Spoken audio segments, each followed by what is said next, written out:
Le jour où l'argent est arrivé dans ma vie, j'ai failli tout perdre, non pas à cause du manque, mais à cause de ma bouche. Ce que Dieu t'a confié, il ne te demande pas de le crier, il te demande de le garder. Tu es quelqu'un de différent, tu l'as toujours senti, pendant que les autres parlaient de fête.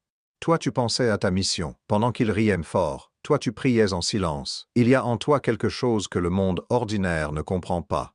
Une profondeur, une sensibilité, un appel intérieur qui ne te lâche pas. Tu te retrouves souvent seul, pas parce que personne ne t'aime, mais parce que peu de gens vibrent à ta fréquence. Et dans cette solitude, Dieu t'a parlé, il t'a dit que quelque chose allait changer, que la prospérité approchait, que ton heure était proche, et tu l'as cru, mais tu n'as peut-être pas encore compris ce que cela implique vraiment. Parce que la bénédiction financière est un test avant d'être un cadeau. Dieu ne te donne pas l'argent pour que tu prouves aux autres que tu avais raison. Il ne te bénit pas pour que tu deviennes la vedette des conversations. Non, il te bénit pour voir si tu es prêt. Et la plupart des gens échouent à ce test non pas par manque de foi, mais par excès de parole. Ils reçoivent, ils parlent, ils perdent. L'ennemi n'a même pas besoin de travailler dur. Il attend que tu te révèles toi-même. Il attend que tu postes, que tu racontes, que tu montres, et une fois que tu as exposé ce que Dieu t'a confié, la fenêtre se referme. Ce n'est pas une punition, c'est une loi spirituelle aussi réelle que la gravité. Mais toi, tu es différent, tu n'es pas ici, par hasard. Cette vidéo n'est pas apparue dans ton fil par coïncidence. Dieu t'a guidé ici, parce qu'il veut te préparer avant que la bénédiction arrive. Il veut t'équiper du silence, de la sagesse et de la discipline qui protégeront ce qu'il s'apprête à déposer dans tes mains. Tu es un élu, et les élus apprennent à tenir leur langue quand le ciel agit. Dans cette vidéo, je vais te révéler les 10 étapes spirituelles que tout élu doit maîtriser lorsque la prospérité arrive. Ces étapes t'apprendront non seulement à recevoir, mais surtout à préserver, à multiplier et à honorer ce que Dieu t'a confié. Dans le silence, dans la sagesse et dans la puissance. Avant qu'on commence, si tu te reconnais dans ce que tu viens d'entendre, si tu te sens appelé, différent, choisi, abonne-toi maintenant. Active la cloche. Cette chaîne est ton espace. Un espace créé pour celles et ceux que Dieu appelle à s'élever. Tu es vu, tu es connu, tu es choisi. Écris « Je reçois » dans les commentaires pour activer la prière de prospérité sur ta vie dès aujourd'hui. Maintenant, allons ensemble dans la profondeur. Le silence est une armure spirituelle. Il y a une raison pour laquelle Dieu a dit à Marie de garder le secret. Il y a une raison pour laquelle Jésus disait souvent, après un miracle, « N'en parle à personne ». Le silence n'est pas un manque de confiance. C'est une stratégie divine. Depuis que tu es enfant, on t'a appris que partager, c'est bien, que la transparence est une vertu. Et dans certains contextes, c'est vrai, mais dans le domaine de la prospérité spirituelle, cette logique peut te coûter tout ce que Dieu t'a promis. Nous vivons dans une culture de l'exposition. Les réseaux sociaux récompensent ceux qui montrent le plus. Les likes arrivent quand tu étales ta vie, et peu à peu, tu as peut-être appris à confondre visibilité et validation, à croire que si personne ne voit ta bénédiction, elle n'est pas réelle. Mais l'élu sait que ce qui est réel n'a pas besoin d'être validé par une audience. Combien de fois as-tu vu quelqu'un annoncer une opportunité, un projet, un rêve, et le voir s'effondrer quelques semaines plus tard? Ce n'est pas toujours de la malchance, c'est souvent la conséquence directe d'une parole prématurée. Le monde spirituel fonctionne par saison. Une graine a besoin d'obscurité pour germer. Tu ne plantes pas une graine, et tu l'arraches le lendemain pour montrer aux voisins qu'elle a poussé. Tu attends, tu nourris, tu gardes. Et c'est seulement quand le fruit est mûr que tu partages la récolte. Mais beaucoup d'élus ont perdu leur récolte parce qu'ils ont montré la graine trop tôt. Ils ont exposé leur vulnérabilité à des gens qui, consciemment ou non, ont envoyé de l'énergie négative, du scepticisme, de la jalousie, et ont étouffé la croissance avant même qu'elle commence. La prise de conscience arrive souvent douloureusement. Tu racontes à un ami proche que Dieu t'a dit que l'argent arrive. Il sourit poliment, mais tu vois dans ses yeux l'incrédulité. Ou pire, il commence à te donner des conseils, à minimiser, à rationaliser. Et quelque chose dans ton cœur se refroidit. Ta foi chancelle. La vision s'obscurcit. Pas parce que Dieu a changé d'avis, mais parce que tu as exposé ton rêve avant qu'il soit assez fort pour résister au vent de l'opinion humaine. Alors voici la première étape que l'élu doit graver dans son cœur. Quand Dieu te dit que l'argent arrive, ferme la bouche, pas par orgueil, pas par secret honteux, mais par protection sacrée. Parle à Dieu de ce qu'il t'a promis, prie, remercie, agis en silence, et laisse la bénédiction se manifester dans le monde réel, avant de la partager avec le monde. Car ce qui a été confirmé par les faits ne peut plus être effacé par les doutes de personne. Dans l'Ancien Testament, Joseph a reçu 2 rêves prophétiques, des rêves qui annonçaient sa grandeur future, que ses frères, et même ses parents, s'inclineraient devant lui. Et qu'a-t-il fait? Il a parlé. Il a raconté ses rêves à sa famille. Et qu'est-il arrivé? Ses frères l'ont vendu comme esclave. La jalousie, nourrie par ses paroles, a failli tuer le dessein de Dieu sur sa vie. Mais Dieu était souverain. Il a utilisé même cette trahison pour amener Joseph à sa destination. Mais combien d'années de souffrance auraient pu être évitées si Joseph avait gardé ses rêves sacrément secrets? Combien de cycles de douleur auraient pu être court-circuités par la sagesse du silence? Joseph a appris cette leçon à un prix terrible. Toi, tu n'as pas à la payer de la même façon. Cette vidéo est là pour que tu apprennes par la sagesse, et non par la souffrance. La parole dit dans Proverbe 21-23. Celui qui surveille sa bouche et sa langue préserve son âme des angoisses. Surveiller ta bouche, c'est surveiller ton destin. Le silence du Chosen One n'est pas passivité. C'est puissance contenue. C'est la force de celui qui sait ce qu'il porte et comprend que certaines choses sacrées doivent être protégées avant d'être proclamées. Prends un moment avec toi-même. Pense à une bénédiction que tu as reçue dans le passé, un travail, une opportunité, une relation, et que tu as perdu ou qui s'est effondré peu de temps après. Maintenant, demande-toi honnêtement, est-ce que tu en avais parlé trop tôt? Est-ce que tu l'avais exposée avant qu'elle soit enracinée? Si la réponse est oui, tu viens de comprendre une vérité que beaucoup de croyants mettent des années à saisir. Et si la réponse est non, si la bénédiction est partie pour une autre raison, alors cette leçon est pour ce qui vient, pas pour ce qui est passé, car la prochaine bénédiction mérite d'être traitée différemment. Elle mérite d'être protégée avec la sagesse que tu as maintenant. Le passé n'est pas une condamnation. C'est une école, et si tu apprends la leçon du silence sacré, les erreurs passées deviennent les fondations de la sagesse future. Tu n'es pas défini par ce que tu as perdu, tu es façonné par ce que tu as appris. Et tout ce que tu as traversé, chaque perte, chaque désillusion, chaque recommencement, t'a préparé pour la saison que Dieu s'apprête à déclencher dans ta vie. Si tu sens que Dieu t'a déjà parlé d'une bénédiction financière à venir, écris 777 dans les commentaires maintenant. Brise le sceau du silence superflu et active la protection divine sur ce qui t'a été promis. Reconnais les ennemis invisibles de ta prospérité. Tout le monde autour de toi ne te veut pas du mal consciemment, mais tout le monde ne porte pas non plus la grâce nécessaire pour être témoin de ta montée. Il y a des gens bons qui, sans le savoir, sont des obstacles à ta bénédiction. On t'a peut-être enseigné que le danger vient uniquement des ennemis déclarés. Ceux qui te jalousent ouvertement, ceux qui parlent contre toi, ceux qui cherchent activement à te nuire. Et oui, ces personnes existent, mais les ennemis les plus dangereux de ta prospérité ne sont souvent pas des ennemis, ce sont des proches. Ce sont des amis qui t'aiment sincèrement mais qui vivent dans une mentalité de limitation. Ce sont des membres de la famille qui ont tellement intégré la pauvreté comme identité qu'ils interprètent inconsciemment ton élévation comme une trahison. Ce sont des collègues bienveillants dont l'énergie de doute contamine ta vision comme un virus invisible. Le problème n'est pas leur cœur, le problème est leur fréquence. Tu ne peux pas construire quelque chose de grand en permanence, exposé à des personnes qui vibrent en dessous de ce que tu es appelé à devenir. L'énergie est réelle, la science le prouve. Les êtres humains s'influencent mutuellement par des mécanismes subtils, les neurones miroirs, les champs bioélectromagnétiques, la contagion émotionnelle. Quand tu passes du temps avec quelqu'un qui croit profondément que l'argent ne tombe pas du ciel, cette croyance commence à contaminer la tienne.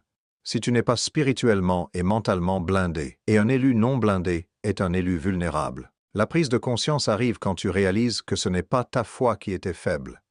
C'est l'environnement dans lequel tu cultivais ta foi qui était toxique. Imagine planter une orchidée dans un sol de désert entouré de gens qui disent chaque jour « Cette fleur ne poussera jamais ici », même avec de l'eau et de la lumière.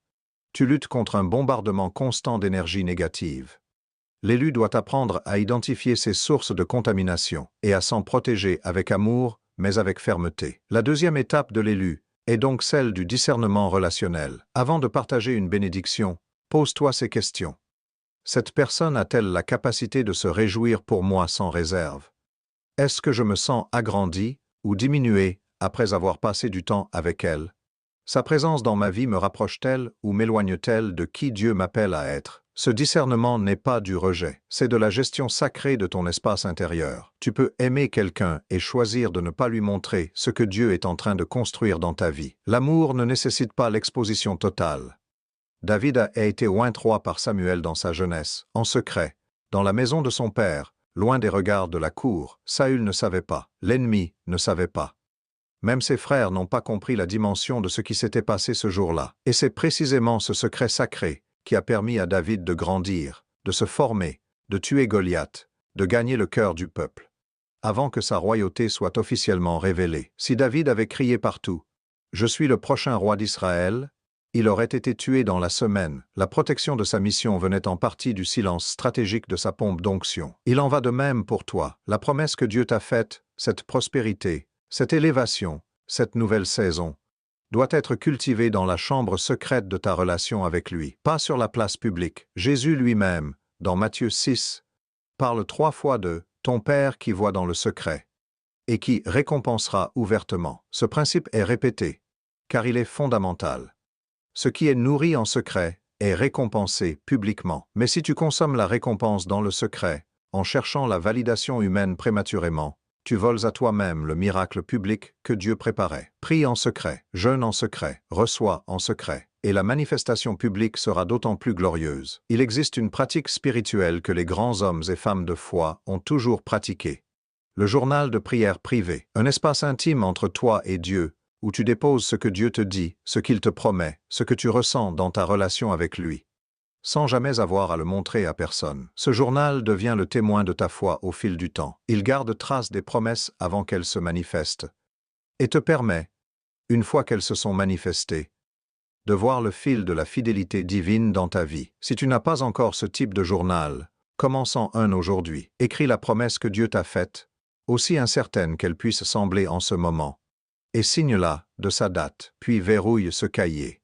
C'est entre toi et Dieu. Ni ta famille, ni tes amis proches, ni ton conjoint n'a besoin de lire ces pages.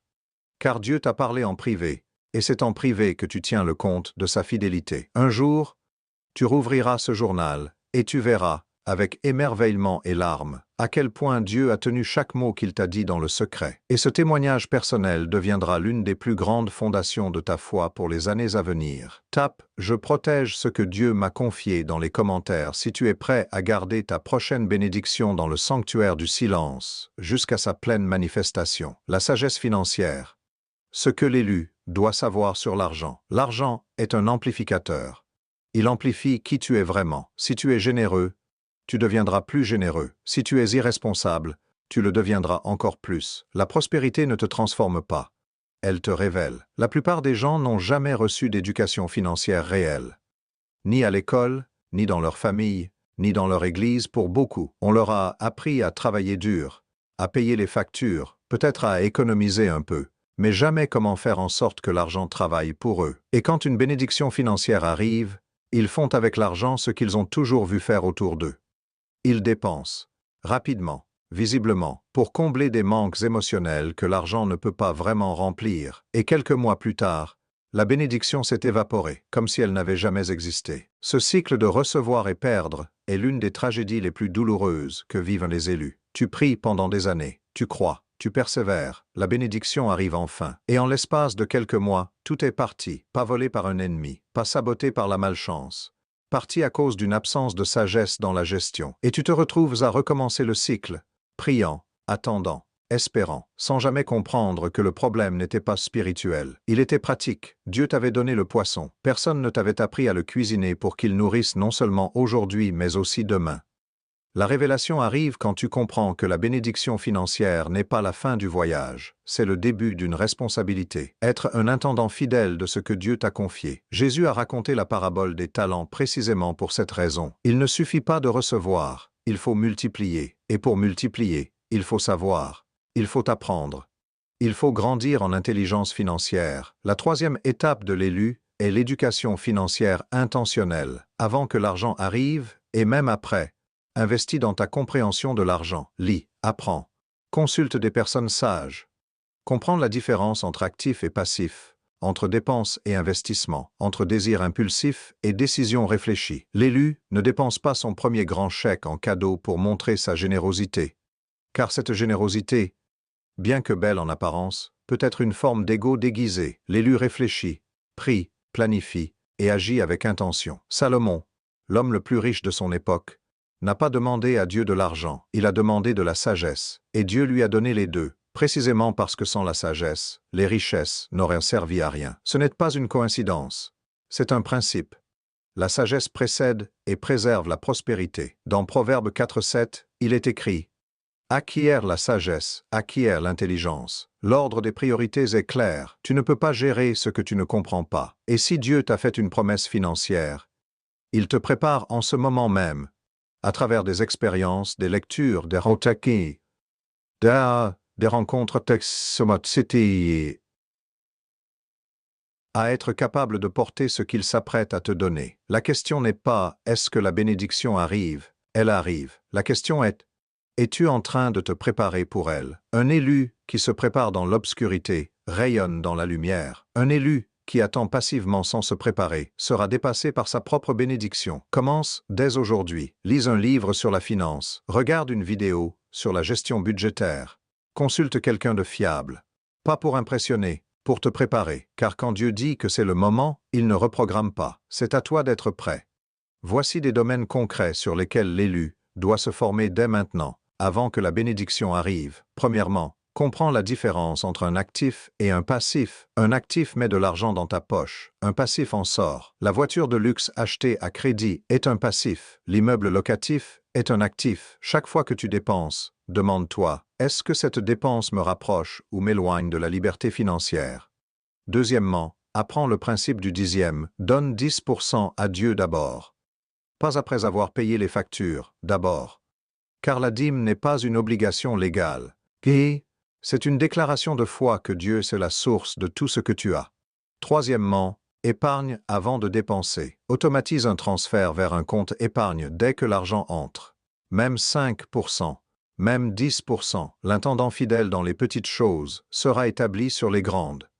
Ces trois principes, appliqués avec constance, créent une fondation financière que la bénédiction peut venir amplifier sans la détruire, car une bénédiction versée dans un récipient percé disparaît aussi vite qu'elle est arrivée. Si tu t'engages dès aujourd'hui à te former pour être un intendant digne de ce que Dieu t'apportera, écris « sagesse » dans les commentaires. Active la grâce de la compréhension financière sur ta vie maintenant. Protège ton identité spirituelle face à la prospérité. L'une des tentations les plus subtiles de la prospérité, c'est de commencer à te définir par ce que tu as plutôt que par qui tu es.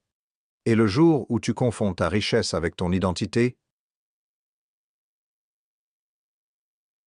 tu deviens fragile, car ce qui peut arriver peut aussi partir. Avant la bénédiction, ta foi était pure. Tu priais non pas pour ce que tu voulais obtenir, mais parce que ta relation avec Dieu était ta seule richesse. Tu te levais le matin avec une dépendance totale à sa grâce. Et dans cette dépendance, il y avait une beauté, une profondeur, une connexion spirituelle authentique. C'est l'état du cœur de l'élu avant la prospérité. Et c'est précisément cet état que Dieu veut que tu préserves même après que la bénédiction soit manifestée. Mais la prospérité a une façon insidieuse de déplacer ton centre de gravité. Peu à peu, sans t'en rendre compte, tes prières changent de nature. Elles passent de « Seigneur, qui es-tu » à « Seigneur, donne-moi plus ». Ta gratitude devient conditionnelle. Ta paix dépend de l'état de ton compte bancaire. Et si une perte financière survient, même mineure, tu traverses une crise spirituelle parce que tu t'es accroché non à Dieu, mais à ses dons. C'est que le piège de l'élu, qui n'a pas appris à séparer son identité spirituelle de sa réalité matérielle. La prise de conscience arrive souvent lors d'une perte. Quelque chose disparaît, un contrat, une opportunité, une somme d'argent. Et tu réalises que ton âme était profondément attachée à ce que tu avais. Cette perte devient alors un miroir. Elle te montre à quel point tu avais, sans t'en apercevoir, reconstruit ton temple intérieur autour de la prospérité, plutôt qu'autour de Dieu. Et cette révélation, aussi douloureuse qu'elle soit, est un cadeau. La quatrième étape de l'élu est l'ancrage identitaire permanent. Tu es un enfant de Dieu d'abord. Choisi avant la fondation du monde, non pas pour ce que tu possèdes, mais pour qui tu es. La prospérité est un outil dans la main de Dieu pour accomplir sa mission à travers toi. Elle n'est pas ta valeur, elle n'est pas ton identité, elle n'est pas la preuve de ton amour de Dieu.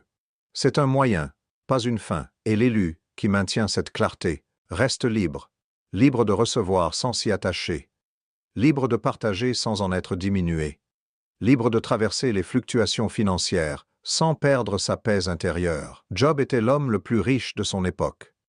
Et en une seule journée, il a tout perdu. Sa fortune, ses enfants, sa santé. Et qu'a-t-il dit? L'Éternel a donné. L'Éternel a repris. Que le nom de l'Éternel soit béni. Cette réponse n'est pas du stoïcisme, ce n'est pas de la résignation, c'est la réponse d'un homme dont l'identité était profondément ancrée en Dieu. Pas dans ses possessions. Job savait qui il était indépendamment de ce qu'il avait. Et c'est précisément pour ça que Dieu a pu lui rendre le double, car un homme dont l'identité ne dépend pas de ses richesses peut être béni sans limite, parce qu'il ne sera jamais détruit par une perte. L'élu qui comprend cela devient pratiquement indestructible spirituellement. Il peut traverser les tempêtes financières avec la même paix qu'il traverserait un jour de soleil, non pas parce qu'il ne ressent pas la douleur, mais parce que son fondement ne dépend pas du temps qu'il fait. Jésus a dit dans Matthieu 7 que celui qui bâtit sur le roc, sur sa parole, sur sa présence, résiste aux inondations et aux tempêtes. Et celui qui bâtit sur le sable, sur les apparences, les possessions, l'opinion des autres, s'effondre quand les vents soufflent. Bâti sur le roc, laisse ta prospérité être une extension de ton identité en Christ, pas son fondement. Comment concrètement maintenir ton ancrage identitaire face à la prospérité? Voici une pratique quotidienne que les élus les plus stables ont en commun. Chaque matin, avant de vérifier ton téléphone, avant de regarder ton compte en banque, avant de consulter tes emails, passe 5 minutes à te rappeler qui tu es en Christ, pas ce que tu as, pas ce que tu vaux sur le marché, pas ce que les autres pensent de toi, qui tu es, aux yeux de Dieu. Prends une parole, Éphésiens 2:10, Jérémie 29:11, Psaume 139:14, et laisse-la se déposer en toi comme un fondement. Déclare à voix haute si nécessaire. Je suis enfant de Dieu, ma valeur ne dépend pas de ce que je possède, je suis fait pour la gloire de Dieu.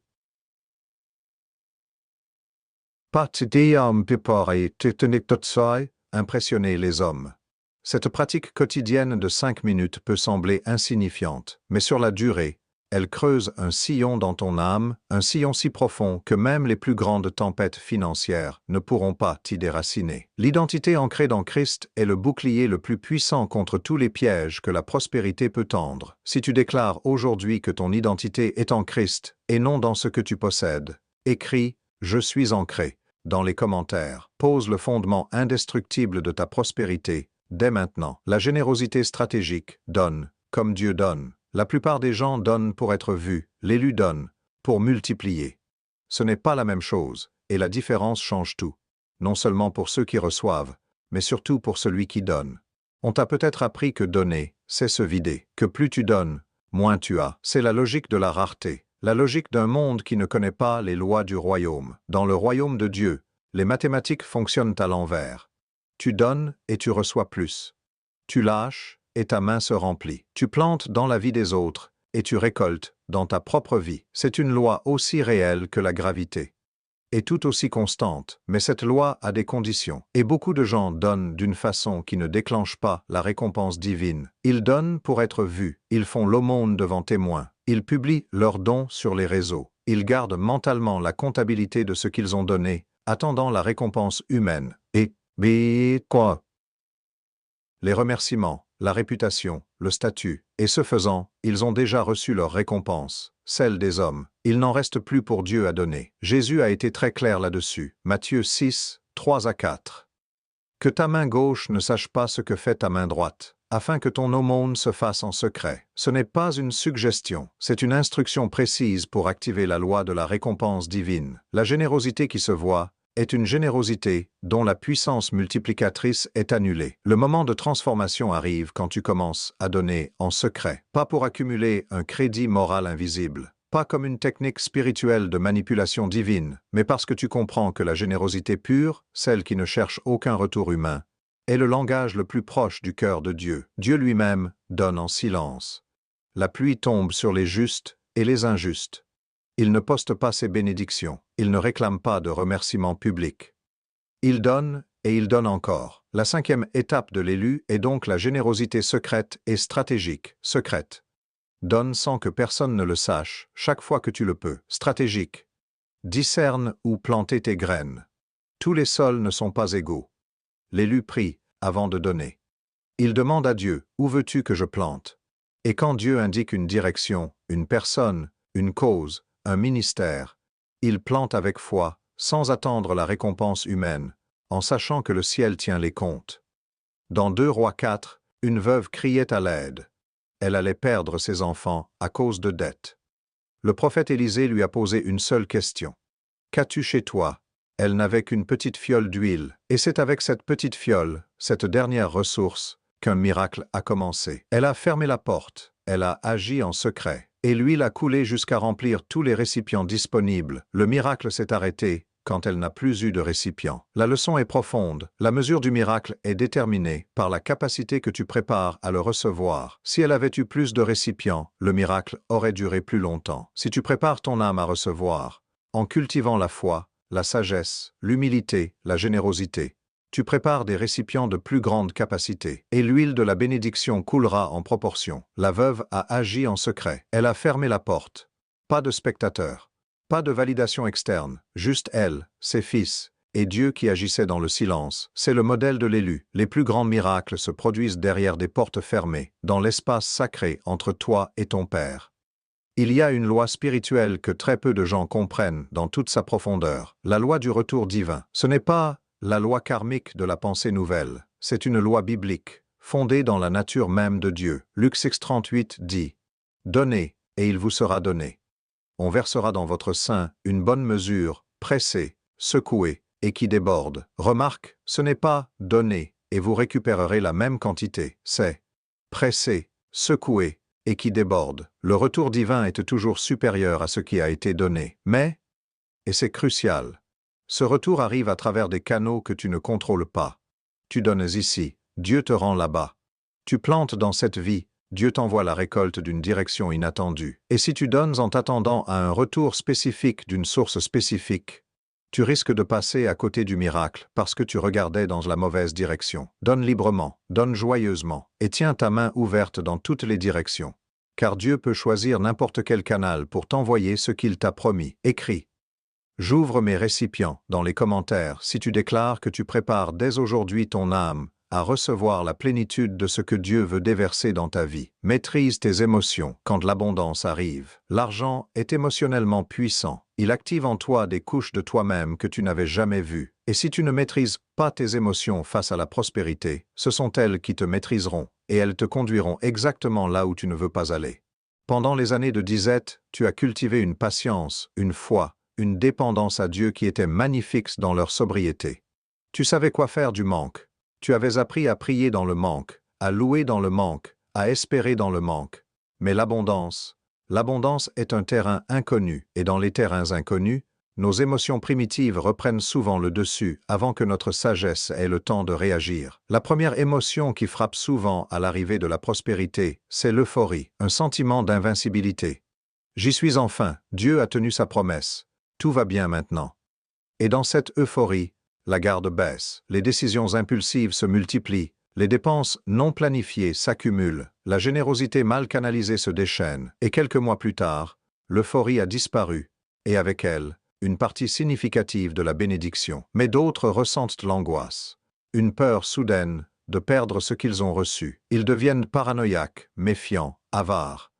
La peur remplace la foi, et au lieu de laisser l'argent circuler selon les lois du royaume, ils le thésaurisent, le comptent obsessionnellement, le retiennent, et paradoxalement, craignent les conditions de sa fuite. La clé de transformation est de comprendre que la stabilité émotionnelle est une compétence spirituelle. Ce n'est pas un don que tu as ou que tu n'as pas, c'est une discipline qui se cultive, et l'élu qui investit dans cette discipline avant l'arrivée de la bénédiction sera infiniment mieux équipé pour la gérer quand elle viendra. La 6e étape de l'élu est le développement de l'équanimité financière, la capacité à rester stable émotionnellement que tu aies beaucoup ou peu.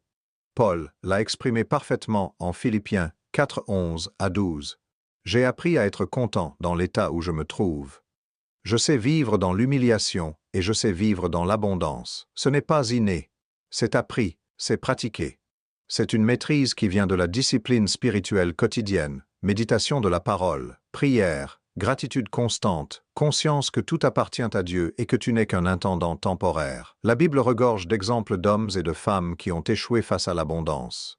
Non par manque de foi, mais par manque de maîtrise émotionnelle. Salomon lui-même, malgré toute sa sagesse, a laissé ses émotions, particulièrement son désir, le conduire vers l'idolâtrie. Il a multiplié les femmes étrangères contre le commandement de Dieu, non pas par ignorance, mais parce que ses désirs étaient plus forts que sa discipline.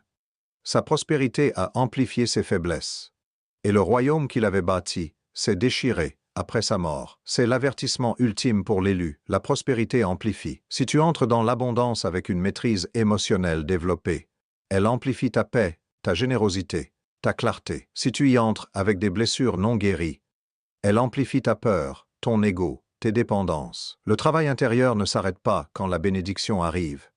Il s'intensifie, car les enjeux sont plus grands. Ce que tu perds par manque de maîtrise est maintenant plus grand que ce que tu aurais perdu en période de disette. Investis donc dans ta santé émotionnelle maintenant. Prie pour la paix qui surpasse toute intelligence. Travaille sur tes blessures financières passées, les manques d'enfance, les hontes autour de l'argent, les croyances limitantes héritées. Car ce travail est aussi spirituel que n'importe quelle prière. C'est la préparation du sol intérieur pour accueillir la semence divine. Voici des outils concrets pour développer cette équanimité financière dont l'élu a besoin. Le premier outil est la gratitude quotidienne radicale. Chaque soir, liste 3 choses pour lesquelles tu es reconnaissant, indépendamment de l'état de tes finances. Cette pratique recable littéralement ton cerveau pour voir l'abondance, là où il avait l'habitude de voir le manque. Le deuxième outil est la méditation de Philippiens 4:11. J'ai appris à être content dans l'état où je me trouve. Répète cette phrase. Médite sur elle. Demande à Dieu de la graver dans ton cœur comme une réalité vécue, pas juste un beau verset. Le troisième outil est ce que j'appelle le détachement actif. Chaque mois, donne quelque chose qui t'est cher, de l'argent, du temps, une possession. Cet acte intentionnel te libère de l'attachement progressif aux biens matériels. Il te rappelle que tu n'es pas esclave de ce que tu possèdes. Et avec le temps, tu développes une légèreté spirituelle qui te permet de recevoir la prospérité sans en être emprisonné. Car l'élu libre peut tout avoir, précisément parce que rien ne le possède. Si tu t'engages à travailler sur ton intérieur pour être prêt à recevoir la bénédiction avec sagesse et paix, tape « Équilibre » dans les commentaires. Reçois la grâce de la stabilité émotionnelle aujourd'hui. La prière de l'élu. Comment parler à Dieu de prospérité? Il y a une façon de prier pour la prospérité qui t'éloigne de Dieu. Et il y a une façon de prier qui te rapproche de lui, tout en alignant ta vie avec ses promesses. La différence entre les deux peut changer ta vie entière. Beaucoup d'élus prient pour l'argent comme on commande un repas au restaurant. On liste ce qu'on veut, on précise les détails, on indique le délai, et on attend la livraison. Et quand la livraison tarde, on rappelle, on reliste, on s'impatiente. Ce type de prière traite Dieu comme un distributeur automatique de bénédictions, une machine à exaucement. Et au fond de ton cœur, tu sais que ce n'est pas la vraie relation que Dieu veut avec toi. Le problème avec la prière commande, c'est qu'elle centre la conversation sur toi et tes besoins, et non sur Dieu et sa nature. Elle arrive à Dieu les mains ouvertes sans vraiment regarder son visage. Elle fait de la bénédiction la fin de la relation alors qu'elle devrait n'en être qu'un sous-produit. Et quand les prières pour la prospérité ne sont pas exaucées rapidement, ce type de pratiquant perd la foi, non pas dans ses rêves, mais dans Dieu lui-même. Il conclut que soit Dieu n'entend pas, soit il ne veut pas, soit il n'existe pas. Alors que la vérité est souvent bien plus simple. La prière n'était pas alignée. La révélation arrive quand tu commences à prier non plus pour la prospérité, mais depuis un endroit de paix et de confiance. Quand tu vas vers Dieu d'abord pour le connaître, pour adorer, pour t'abandonner, et que tu laisses la conversation sur tes besoins prendre la place naturelle qu'elle occupe dans une vraie relation. Comme tu ferais avec un père aimant, tu ne commences pas chaque conversation avec ton père par une liste de réclamations. Tu prends de ses nouvelles, tu partages ta vie, et dans ce contexte d'intimité, tu exprimes aussi tes besoins, avec confiance, non avec anxiété. La 7e étape de l'élu est une vie de prière qui cultive d'abord l'intimité et laisse la prospérité en être un fruit naturel. Matthieu 6:33 est la promesse centrale. Cherchez premièrement le royaume de Dieu et sa justice, et toutes ces choses vous seront données par-dessus. C'est un ordre de priorité. Cherche Dieu d'abord. La prospérité vient par-dessus, pas à la place. Pas avant, par-dessus, dans le surplus de la relation. Abraham est l'archétype de l'élu prospère. Il était immensément riche, bétail, argent, or. Et pourtant, la caractéristique dominante de sa vie n'était pas sa richesse, c'était sa relation avec Dieu. Il est appelé l'ami de Dieu dans la Bible, pas le riche de Dieu, pas le béni de Dieu, l'ami. Cette qualification dépasse toute richesse matérielle. Et c'est précisément de cette amitié que la prospérité d'Abraham découlait. Il n'avait pas de liste de requêtes formelles, il avait des conversations. Dieu lui apparaissait, il parlait, il négociait même, comme pour Sodome. Et dans cette relation d'intimité profonde, Dieu bénissait Abraham dans tout ce qu'il faisait. Pas parce qu'Abraham était parfait, il a menti 2 fois sur Sarah, mais parce que son cœur était orienté vers Dieu, et que Dieu voyait cela. Ta prière pour la prospérité doit être enracinée dans le même sol. Un amour authentique pour Dieu, une confiance inconditionnelle en sa bonté, et une disponibilité à recevoir ce qu'il choisit de donner, au moment et de la façon qu'il choisit. Prie avec foi, non pas avec anxiété. Crois que Dieu est un bon Père qui sait ce dont tu as besoin avant même que tu le demandes. Et repose-toi dans cette connaissance, car une prière reposée est infiniment plus puissante qu'une prière paniquée. Voici une structure de prière que l'élu peut utiliser quotidiennement pour maintenir cet équilibre entre intimité avec Dieu et expression de ses besoins. Commence par l'adoration. 5 minutes à adorer Dieu, non pas pour ce qu'il fait, mais pour qui il est. Sa sainteté, sa bonté, sa puissance, son amour. Ensuite, la gratitude, liste à voix haute. 3 bénédictions que tu vois dans ta vie aujourd'hui. Puis la confession. Présente à Dieu honnêtement tout ce qui n'est pas aligné avec sa volonté dans tes pensées, tes paroles, tes actes. Cette honnêteté purificatrice ouvre le canal de la grâce. Ensuite, l'intercession. Prie pour les autres d'abord. Ta famille, tes amis, ta communauté, le monde, car l'élu, qui prie pour les autres, avant de prier pour lui-même, démontre un cœur de roi. Et enfin seulement, la supplication. Exprime tes besoins à Dieu, y compris tes besoins financiers, avec confiance et paix, sachant que ton Père sait ce dont tu as besoin avant même que tu le demandes. Cette structure transforme la prière d'une transaction en une rencontre, et les rencontres avec Dieu changent tout. Si tu veux que Dieu soit non seulement ton pourvoyeur, mais ton ami intime, écris « Mon ami, mon Père » dans les commentaires. Déclare ta décision de chercher d'abord son visage, et tout le reste suivra. Reconnais les signes que la bénédiction est en route. Dieu ne bénit pas en silence total, il envoie des signes avant-coureurs, des signaux spirituels, émotionnels et pratiques que quelque chose de grand est en marche. L'élu apprend à reconnaître ces signes pour se positionner correctement avant l'arrivée du flux. Nous vivons dans une culture du résultat instantané. On veut voir la bénédiction maintenant, mesurable, visible, dans le compte en banque, aujourd'hui. Et parce que la prospérité divine précède souvent sa manifestation visible par des semaines, des mois, parfois des années, de préparation invisible, beaucoup d'élus abandonnent juste avant la percée. Ils voient les nuages s'assembler et concluent à la tempête, alors qu'il s'agit en fait de la pluie de bénédiction qui approche. Et puis, il y a l'autre extrême. Ceux qui interprètent chaque petit signe positif comme la confirmation que la bénédiction est imminente et qui font des décisions financières prématurées basées sur des espoirs non confirmés. Ils quittent leur emploi avant que le nouveau projet ne génère de revenus. Ils signent des engagements financiers en avance sur une promesse non encore manifestée. Et quand le timing de Dieu ne correspond pas à leurs projections humaines, ils tombent dans une désillusion profonde. L'élu a besoin d'un cadre solide pour discerner les vrais signes divins des simples désirs projetés. La transformation vient quand tu apprends à lire les signes spirituels avec les yeux du discernement plutôt qu'avec les yeux du désir, car les yeux du désir voient ce qu'ils veulent voir. Les yeux du discernement voient ce qui est réellement là. Et plus important encore, ce que Dieu est en train de dire à travers ce qui est là. La 8e étape de l'élu est le développement du discernement des saisons. Voici quelques signes que la bénédiction financière est réellement en route. Une paix inexplicable malgré les circonstances difficiles. Des portes qui s'ouvrent sans que tu les aies frappées. Des personnes clés qui entrent dans ta vie au bon moment. Une augmentation de la foi intérieure qui ne dépend pas des circonstances extérieures. Des synchronicités répétées qui pointent dans la même direction.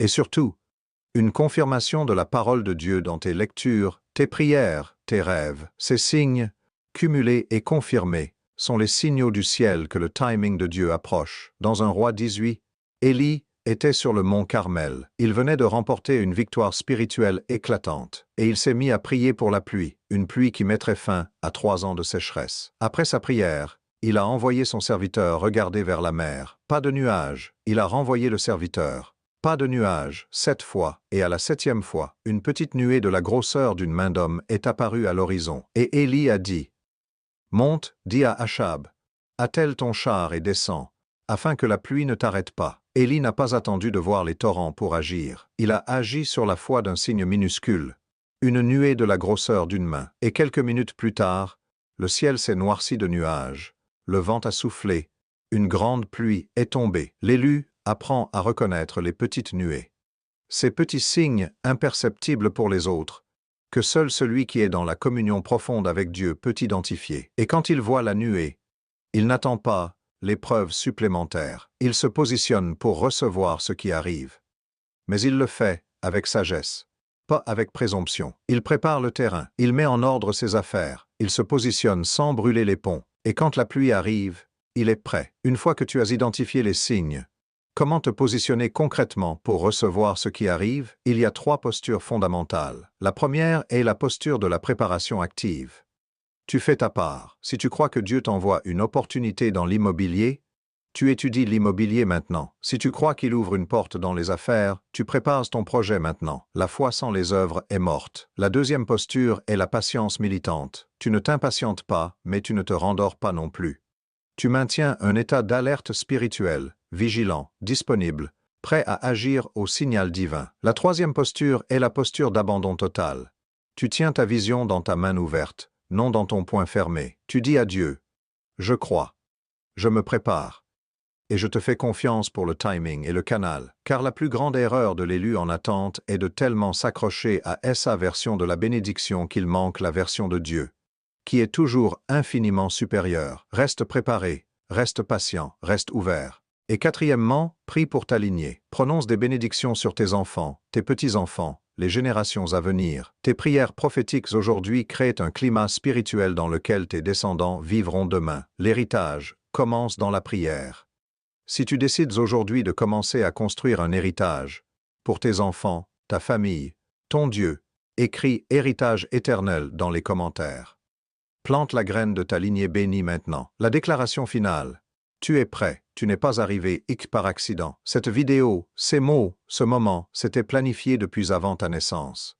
Dieu t'a guidé ici, parce qu'il te prépare. Et ce que tu viens d'apprendre n'est pas une simple information. C'est une arme spirituelle pour la saison qui vient. Tu as traversé 10 étapes avec moi aujourd'hui. 10 dimensions de la sagesse de l'élu face à la prospérité. Chacune de ces étapes était un miroir, un reflet de qui tu es appelé à devenir. Et si quelque chose en toi a résisté, si quelque chose t'a mis mal à l'aise, si quelque chose t'a challengé, c'est bon signe, car la vérité qui dérange est souvent celle qui libère, et la liberté, pour l'élu, n'est jamais confortable au début. Elle est toujours transformatrice à la fin. Il y a 2 types de personnes qui regardent des vidéos comme celle-ci. Il y a ceux qui regardent, acquiescent, se sentent inspirés, et oublient tout dans les 24 heures. Ils retournent à leur vie inchangée,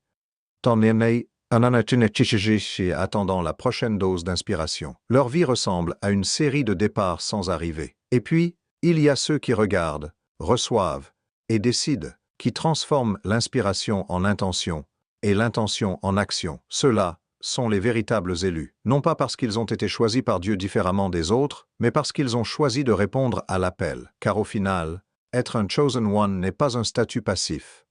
C'est une décision active et quotidienne d'honorer ce à quoi tu as été appelé. Ce déclic, tu es en train de le vivre maintenant.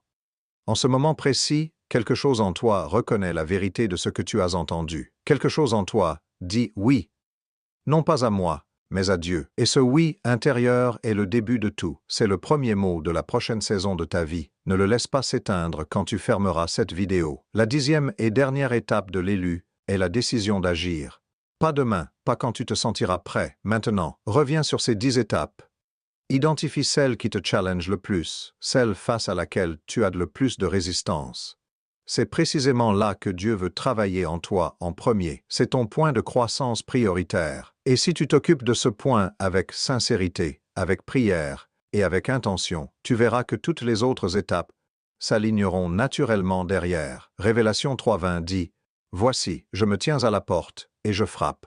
Si quelqu'un entend ma voix et ouvre la porte, j'entrerai chez lui, je souperai avec lui, et lui avec moi. Ce verset est souvent utilisé dans le contexte de la conversion, mais il parle aussi de chaque nouvelle saison spirituelle. Dieu frappe à la porte de la prochaine dimension de ta vie. Il ne l'enfonce pas, il ne la défonce pas, il frappe, et il attend ta réponse. Ta réponse, c'est ce que tu fais après cette vidéo. C'est le choix de garder le silence quand l'argent arrive.